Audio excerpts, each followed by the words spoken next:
Welcome to the Living the Dream podcast with Curveball.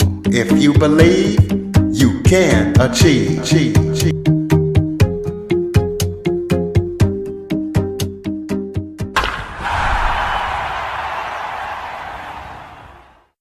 Welcome to the Living the Dream with Curveball podcast, a show where I interview guests that teach, motivate, and inspire.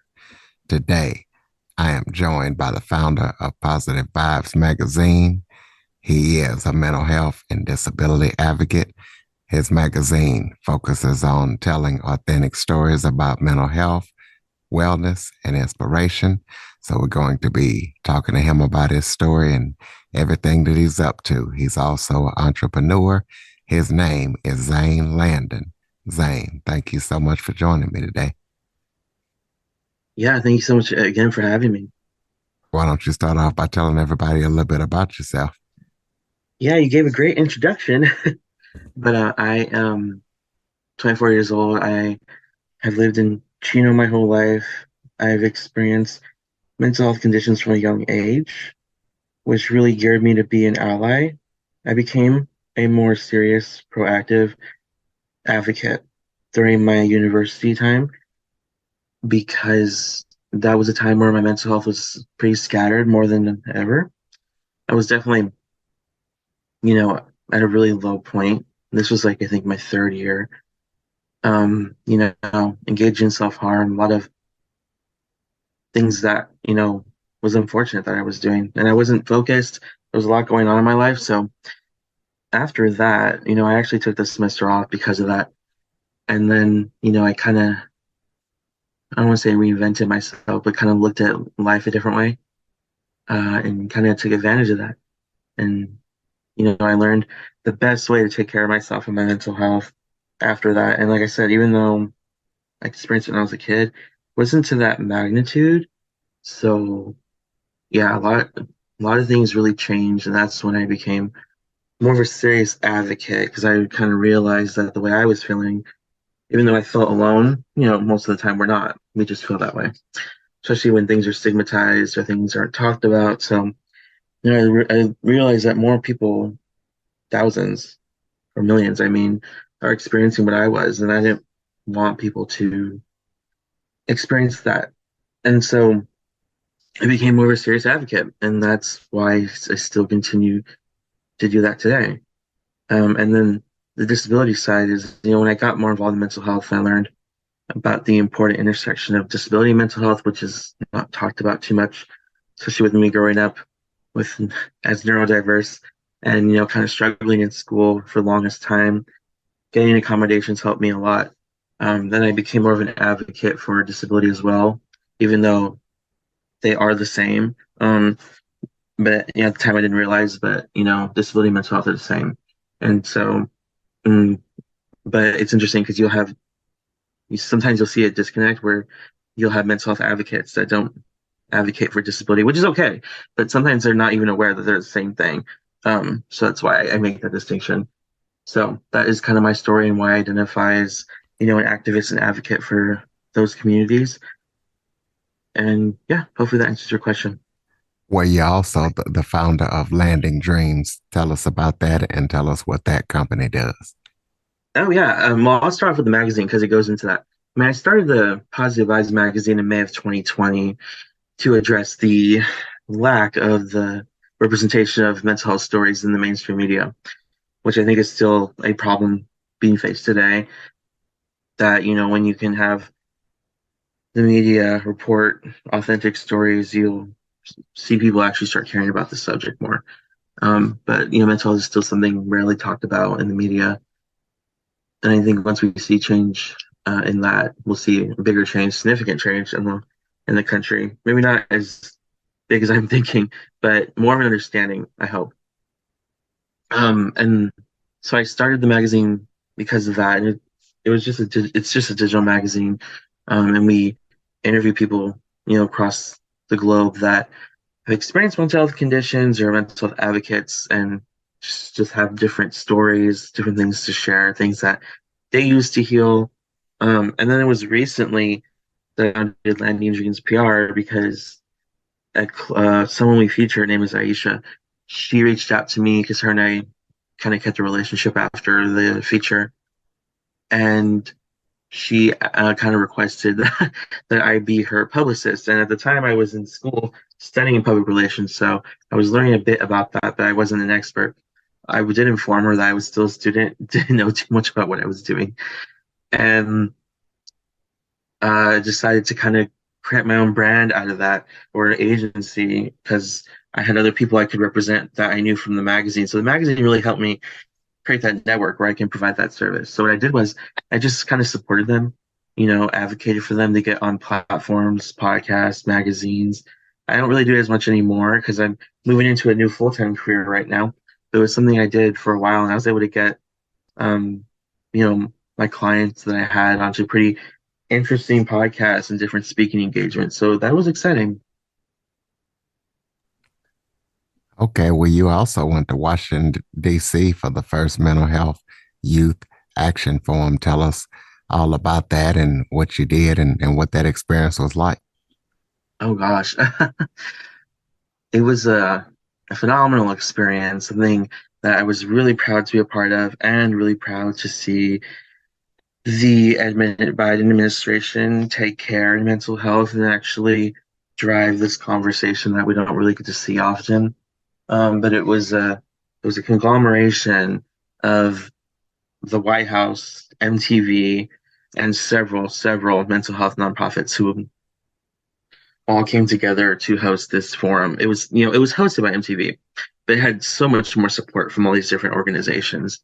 I saw the application November, December, and I kind of convinced myself I wasn't going to get it. So I think that even with the stuff that we accomplish, we still don't see our value. So I applied because I think it's important to hit the apply button. I wasn't really confident that I was going to get it though.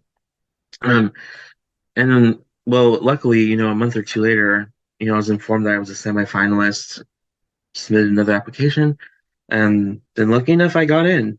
I mean, yeah, and I say lucky because they didn't choose that many people, and it was really competitive. So I was really proud, and I really do think the magazine is the reason why that I was able to do that. Just because it was my own venture, something that I personally did myself, and I just gained such a more like understanding of mental health as I was interviewing a lot of people. So I think that helps so much. But the experience, there was an online portion before we actually attended the forum in May, and so we kind of learned about one another. We got to speak to people from NTV and the White House even before we attended in person. But that was like 6 to 7 weeks, so it was kind of like it was designed as kind of a boot camp in a way, which was pretty cool. But when we actually were there, it was kind of a surreal experience. Especially since that was, I mean, I've been in Washington, D.C. like a long time ago, but I don't really remember it that well. But this was a really good experience to be there again. And even though there wasn't enough time, because the forum was only 3 days, it was still a neat experience to, be in a place like Washington, D.C.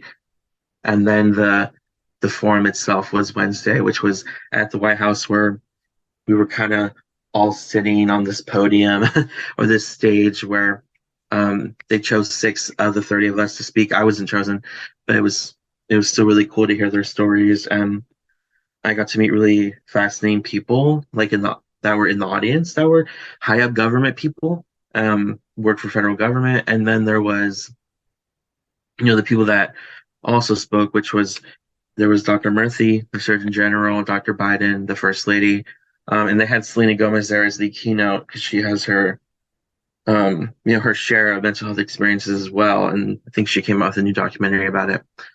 So, and then, so then after the forum, and it was broadcasted on different television stations, which is really cool. And then after the event, we kind of went back into where we were waiting, this blue room that they had, like this little room that you can see the front of the White House, like you can see from behind it. It's pretty cool.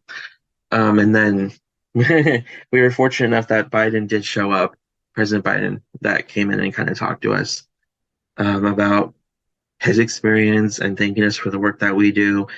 And it was a good experience because on the press release they didn't mention he'd be there, So even the people who planned this, I don't think that they knew he would be there. I think he definitely took the time out of his schedule to rush to see us because he only spent like 10 minutes with us and had to leave right away. But overall, it was an amazing experience that I am really privileged to have. Not a lot of people can say that. And I do not take that lightly. Like, I think it's a really important, and I take that experience wherever I go. So everywhere I go, I'm always going to be advocating um, on behalf of mental health and making people feel psychologically safe or, try and spread resources to people that need it, anything I can do. So yeah, that's my experience at the forum. Wow, that's pretty exciting there.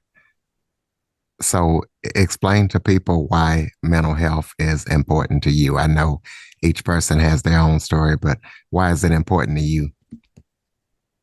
Yeah, no. I explained a little bit why it's important. I mean, I have my lived experience, experienced it from a young age, but I think that, people forget that every single person has mental health. Not everyone has mental health conditions, that are diagnosable. But we all have mental health, we all have physical health. Um, and that's why it's important. But the main reason why it's important is because we can see the drastic effects that untreated mental health can have on someone. Um, whether it leads to violence or if it leads to suicide, like people's lives are lost when untreated mental health lingers on too much. And we see it all the time. I mean, there's what the stat is like either it's 240 or 280. Every single time a person dies by suicide, there's at least 280 or 240 stats or 240, 280 uh, attempts. So, there's so many lives being attempted to be taken. And there's lives that are just lost every day to suicide and the journey of mental health. Um, and it's not that mental health leads to this, it's the untreatedness of it. So, a lot of people assume that people with mental health conditions are violent, but rarely they are actually. If you look at the stats, it's like 3 to 5% people with mental health conditions are violent. But for the most part, it's not even due to the nature of their mental health. It could be just the untreatedness of it. And because it's untreated, it leads to that. And that's why someone who their mental health is not being addressed and they're living with it, then they try to die by suicide. And it's like, so people's lives are literally being lost.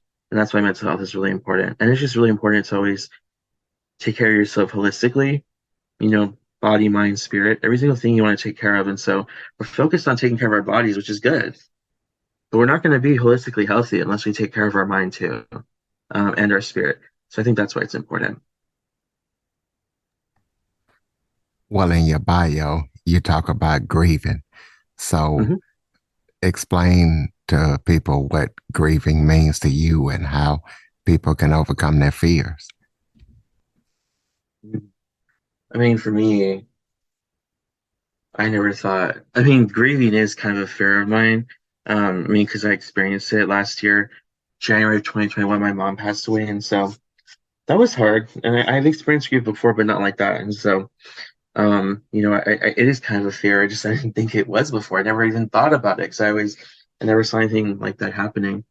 But to me, grief is losing anything, losing something. If it's losing yourself, losing a memento or an object, or losing a loved one, or losing an animal or a pet, losing something that you care deeply about. That's what I think, or something that impacts your identity.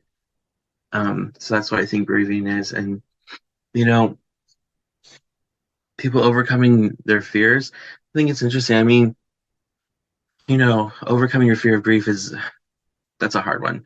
But, overcoming your fears like public speaking or taking that leap, I think the important thing is just to try it, or put yourself out there. And you don't have to go that completely out there. I think some people think it's all or nothing. There's nothing wrong with going from 0 to 5 instead of going from 0 to 100. I think that's where a lot of people make a mistake, including myself, because I do that a lot too. Something that we all do. But I think it's important to, relieve your anxiety or to reduce your fears. It's just put yourself out there. If you really want to face your fears, and just take baby steps and take one day at a time. Like I said, I think people go from 0 to 100 too quickly. And then when they go to 100, they get overwhelmed. And then they end up going back to zero instead of going from 5 to 10 to 15 and slowing down and trying to make it this progressive journey rather than something you want a quick fix for. That's why even sometimes with people who try and lose weight, including myself, we'll go from 0 to 100, and then we'll get burnt out real quickly. And so that is what my advice is on that. Hopefully that answers your question. It definitely does. Tell us about any current or upcoming projects that you're working on that people need to know about. Oh,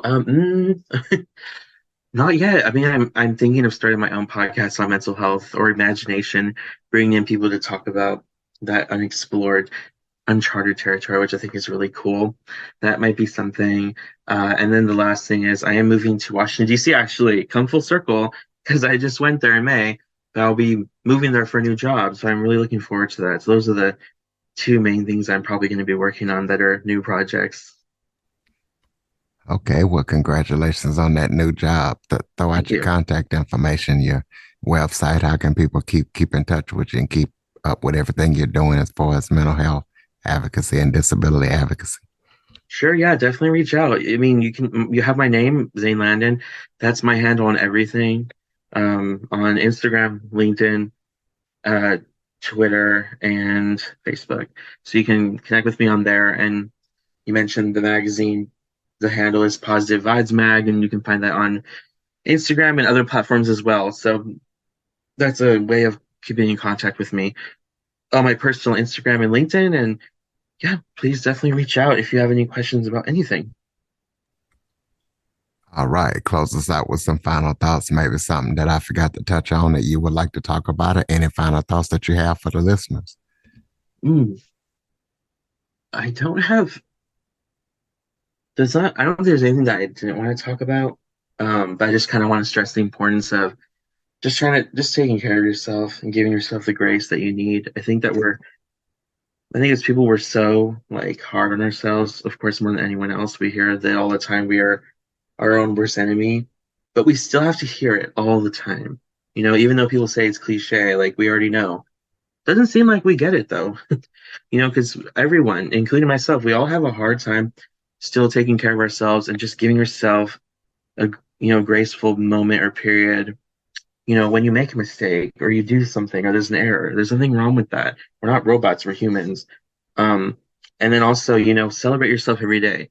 Try and find if you don't think you have a win, try and find that small win to share victory with, because I think that's important when you celebrate yourself and you see your worth. And then if you start seeing yourself, or if you start seeing the things that you didn't notice every day, and you start celebrating yourself, convincing yourself that you are worth it, I think is what's important. Because there's a lot of people that don't see their worth, again, including myself. So these are things that I do to try and help myself see that. It's easy to forget your accomplishments or your backstory or your journey, but it's important to keep them alive, and give yourself that celebration. Ladies and gentlemen, Positive Vibe Mag, Zane Landin. Check him out. Check out everything that he's up to and support him in any way you can. If you enjoy this episode or like this show, please be sure to tell a friend. Also, follow, rate, review, share this episode to as many people as possible. Zane, thank you for your time. Thank you for all that you're doing in regards to mental health advocacy and disability advocacy. Awesome. Thank you again. For more information on the Living the Dream podcast, visit www.djcurveball.com. Until next time, stay focused on living the dream.